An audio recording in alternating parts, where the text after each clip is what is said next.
Angel RIBO, known as the CEO Confidant, is an influencer, international TV host, public speaker, CEO consultant, board member, and philanthropist.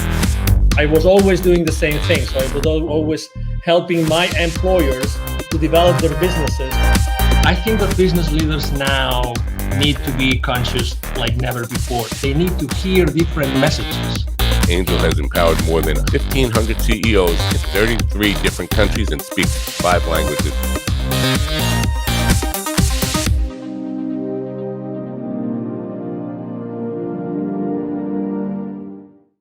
Hello, everybody. This is Angel RIBO, the CEO Confidant, and also the president and co-founder of the Wisdom for Kids Foundation. And we are here today with Neville Joffe. Hi, Neville. How are you? Fine. Hi, Angel. Good to see you. Good to see you. Absolutely. So for those that don't know Neville Joffe still, he is an executive educator. And, for the last 25 years, he's trained more than 20,000 C-level executives and business operators, in order to help them understand the financial implications of their business decisions. And he's done that with very, very large corporations in the world, like, Campbell Soup, Bombardier, or Hallmark Cards, and so many others. So welcome to the show, Neville. How are you today? Yeah, wonderful. Thank you, Angel.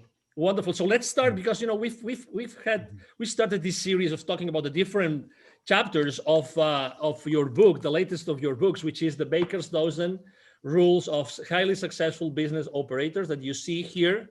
And I wanted to talk today about the chapter 7, which has a very, very nice title, which is Revenues Are Vanity, Profits Are Sanity, and Cash Flow is Reality. What is behind that subtle title, Neville?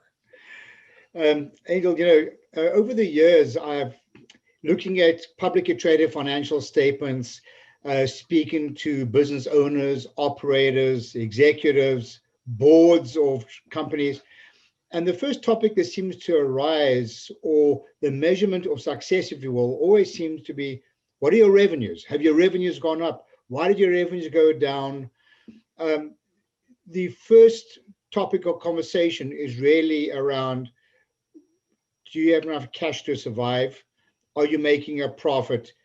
I'm not suggesting they don't talk about those things, but usually the first thing on the list are revenues.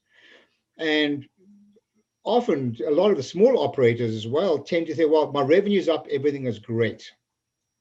That couldn't be further from the truth. Because revenues are vanity. What are your revenues?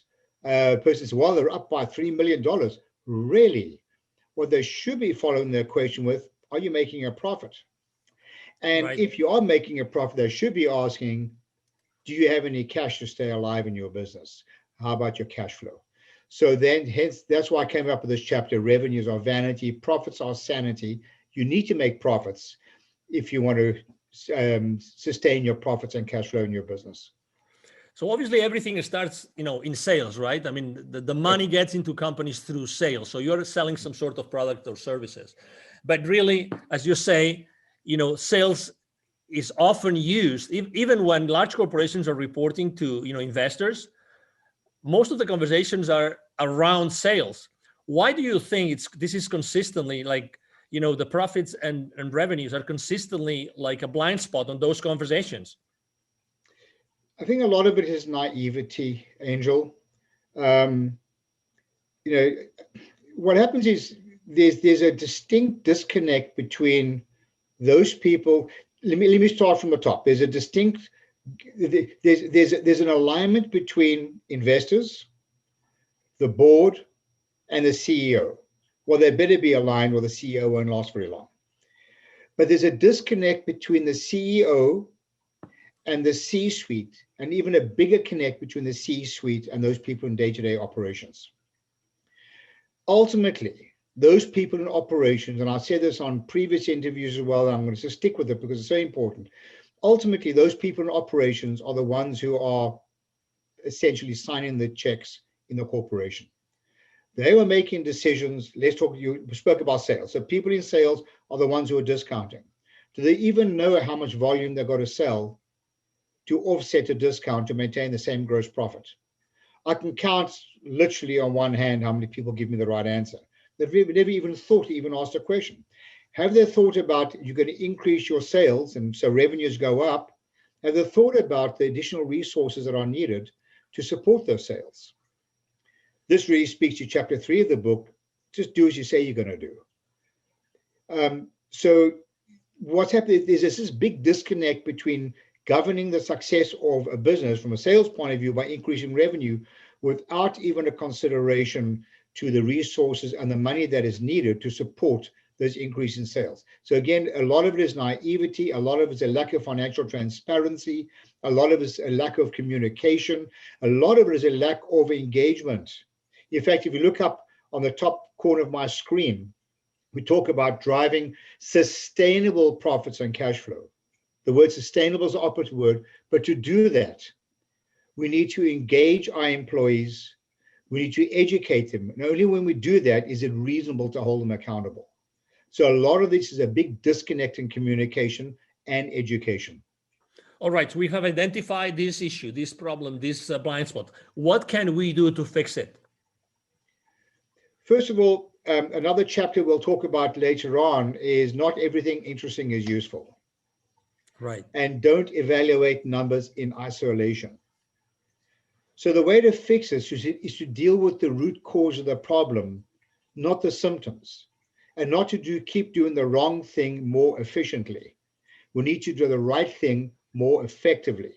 And the right thing is to, number one, have sufficient financial transparency that everybody knows what's going on. Number two, to ensure that people can connect operational behavior to the ultimate reason why we're in business, which is to drive sustainable profits and cash flow. Otherwise, they're operating in a vacuum. They're looking at numbers in isolation. That is the root cause of the problem. So if people get educated, understand the implications, and learn to communicate with each other through engagement, that is the root cause of the problem. I'm not suggesting it's a perfect solution, but one thing's for absolute certain, it will resolve a lot of issues. You know, often when I've worked with these large corporations, Angel, and we're customizing our training programs, our business literacy training programs, I'll often hear that the company has a lot of problems. By the time I'm finished customizing it, they realize you don't have a lot of problems. You have a lot of the same problem. Right. And the same problem is lack of communication and engagement and accountability for the right reason, not accountability for the wrong reason. Accountability doesn't have to be a negative term. It can be a positive term as well. That is a root cause of a lot of these issues. So according to your experience, what happens after you deliver that education, that training? What do you typically see that happens immediately in that company, that organization? Well, there are a lot of things that happen, but in the interest of time, I think the first thing that comes to mind is that there's an adjustment of the KPIs and the metrics that are expected for your people to read. I've seen this happen so often. It comes to budget time, and we'll using salespeople or whatever, we'll get a list like this, 500 line items on a budget. What happens is the average person's eyes glaze over. They just become overwhelmed with information instead of sticking to what is useful, not just interesting. So the first thing that usually happens is, and the first chapter in my book is called Managing Expectations. The first thing that happens is the accounting department become aware of what is actually needed to move the needle. Don't throw a lot of stuff at everybody because it doesn't move the needle in any way. All that happens is people's eyes glaze over. That is an absolute reality. And another issue is that financial literacy, business acumen is usually the elephant in the room because people become intimidated by it because the average level of literacy, according to our testing, and as you alluded to earlier, we've taught a lot of people, is less than 40%. Doing simple math, that means people are 60% illiterate. So can you imagine how many decisions are made in a vacuum without understanding the implications?